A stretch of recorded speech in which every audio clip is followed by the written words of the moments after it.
আওয়ামী লীগের সাধারণ সম্পাদক ওবায়দুল কাদের বলেছেন, কারোর জন্য নির্বাচন থেমে থাকবে না, তবে প্রতিদ্বন্দ্বিতাবিহীন হবে না সিটি নির্বাচন।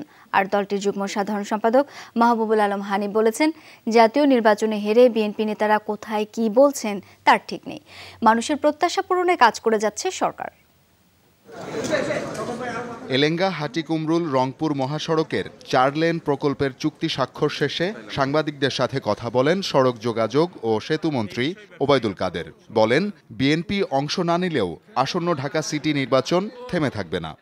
বিএনপির জন্য নির্বাচনও থেমে থাকবে না, প্রতিদ্বন্দ্বিতার লোকও থাকবে, প্রতিদ্বন্দ্বীবিহীন নির্বাচন হবে না। বিএনপি ভাঙার জন্য শত্রুর প্রয়োজন নেই, নেতাদের কোন্দলই দলটি ভাঙতে পারে বলে মন্তব্য করেন ওবায়দুল কাদের।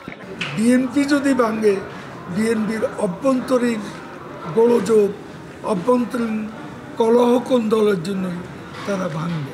তারা অলরেডি তাদের নেতারা ভিন্ন ভিন্ন সুরে কথা বলছে।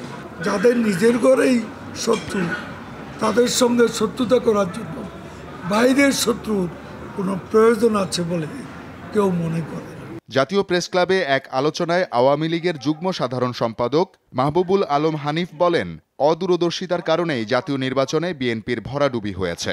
এই তারেক রহমান এবং দুর্নীতিবাজ খালেদা জিয়া এদেরকে আজীবনের জন্য বিএনপির রাজনীতি থেকে বিদায় করে দেন, তাহলে যদি বিএনপি তাদের এই কলঙ্কের বোঝা থেকে কিছুটা হলো বেরিয়ে আসে, জনগণের আস্থা সৃষ্টি করতে পারে। নির্বাচনে আওয়ামী লীগের বিশাল বিজয়ে দেশের মানুষের মাঝে প্রত্যাশা তৈরি করেছে। মানুষের প্রত্যাশা পূরণে সরকার কাজ করে যাচ্ছে বলেও উল্লেখ করেন আওয়ামী লীগের এই নেতা। শওকত মঞ্জুর শান্ত, যমুনা নিউজ, ঢাকা।